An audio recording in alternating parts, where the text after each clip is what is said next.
Bonsoir, bienvenue dans Au quotidien. Très heureux de vous retrouver en ce journal ce soir pour le mercredi 29 janvier 2025. Anthony Piton. Bonsoir Anthony. Bonsoir Alexandre Ferrer, bonsoir à tous. Qui est l'invité de votre journal ce soir? Notre invité c'est Stéphanie Perretto, puisqu'on parle des portes ouvertes de l'Institut de formation aux soins infirmiers et de l'Institut de formation des aides-soignants qui a lieu ce samedi. Et puis en deuxième partie, c'est Pascal Brulon que vous retrouverez dans le cadre de notre série consacrée à Format-Sarthe. Mais tout de suite, place à l'actu.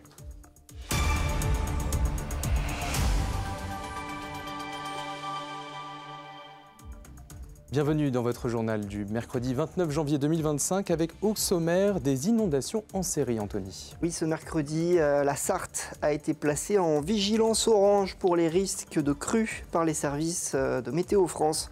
L'inauguration du foyer Le Pourquoi Pas au Mans, alors qu'en Sarthe, les enfants placés sont de plus en plus nombreux. Et puis, retour sur le salon du rétro gaming qui se tenait ce week-end à la chapelle Saint-Aubin.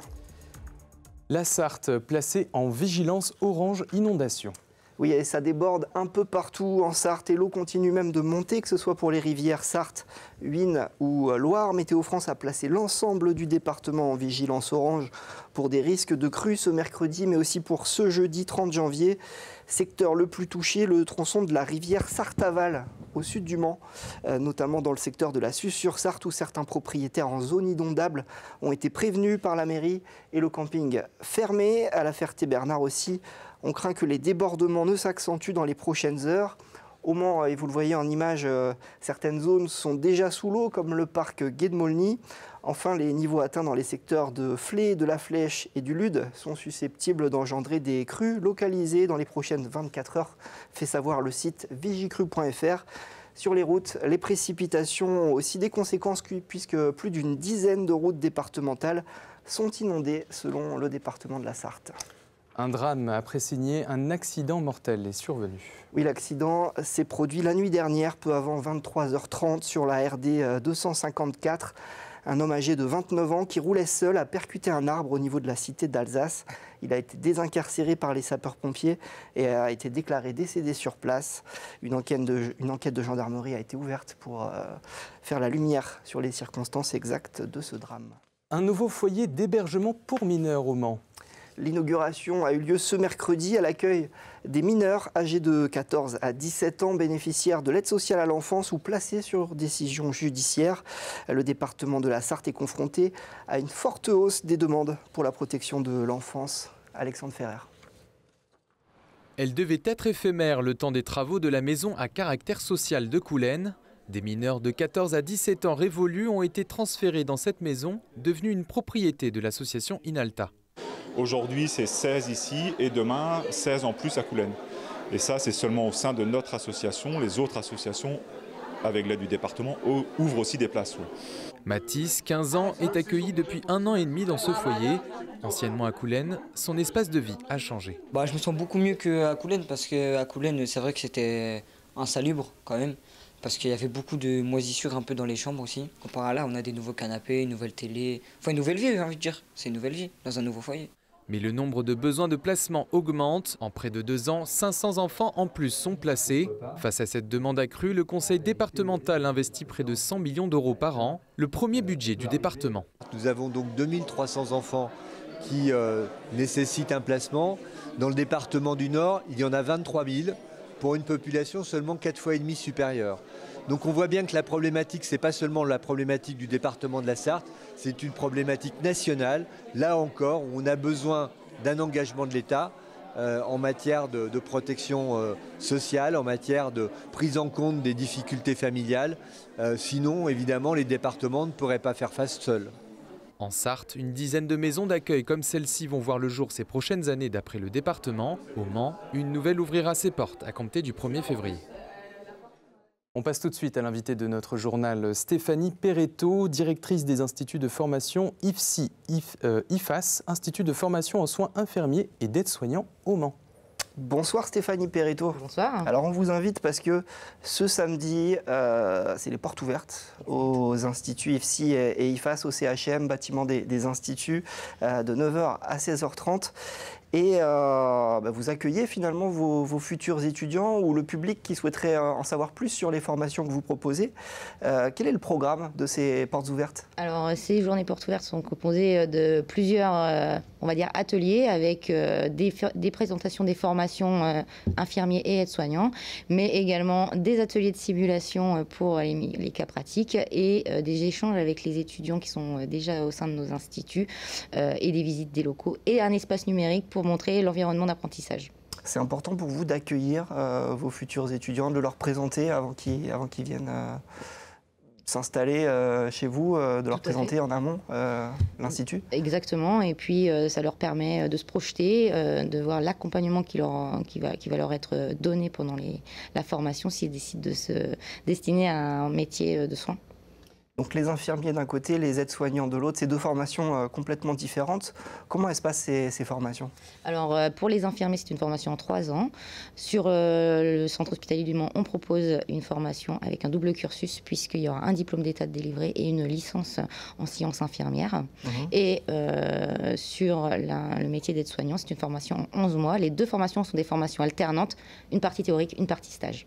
Quel profil alors vous acceptez dans le cadre de ces formations? Alors sur les infirmiers, on accueille des profils plutôt post-bac, mais également des professionnels qui souhaitent se reconvertir ou une évolution de carrière, puisqu'on a aussi de la formation professionnelle continue. Et chez les aides-soignants, on accueille des profils motivés et il n'y a pas c'est pas Parcoursup, c'est une sélection sans niveau bac attendu. Idéalement, c'est mieux, mais on accueille tout type de profil. Le secteur de la santé, ça évolue constamment, les métiers aussi. De plus en plus d'actes qui auparavant étaient confiés aux médecins sont transférés aujourd'hui à des infirmiers. Comment vous vous adaptez à cette situation-là? Alors ce transfert d'actes, on attend le nouveau décret du métier infirmier qui à l'heure actuelle est en cours d'élaboration, qui devrait sortir courant semestre pour justement voir cette évolution plus précisément. Néanmoins, ce dont vous parlez, c'est plutôt ce qu'on appelle les infirmiers en pratique avancée, donc effectivement qui est un nouveau métier, une évolution du métier infirmier, mais également des protocoles de coopération ou des actes médicaux dans le cadre très prescrit. Des actes médicaux sont délégués à des infirmiers. Et donc vous les formez, ces infirmiers en pratique avancée? Alors bientôt, effectivement, sur le campus du Mans, on va ouvrir une classe en infirmière en pratique avancée en 2025. Quelle place occupent vos étudiants au sein du CHM? Parce que l'Institut est au sein du CHM. Vos étudiants, ils ont vocation aussi à faire des stages au sein du CHM. Comment ça se passe? Du coup, c'est donc on a, nous, des cohortes de 160 étudiants infirmiers et de 105 étudiants AS. Donc c'est vrai que le centre hospitalier du Mans accueille une majorité de nos étudiants sur le capacitaire de stage.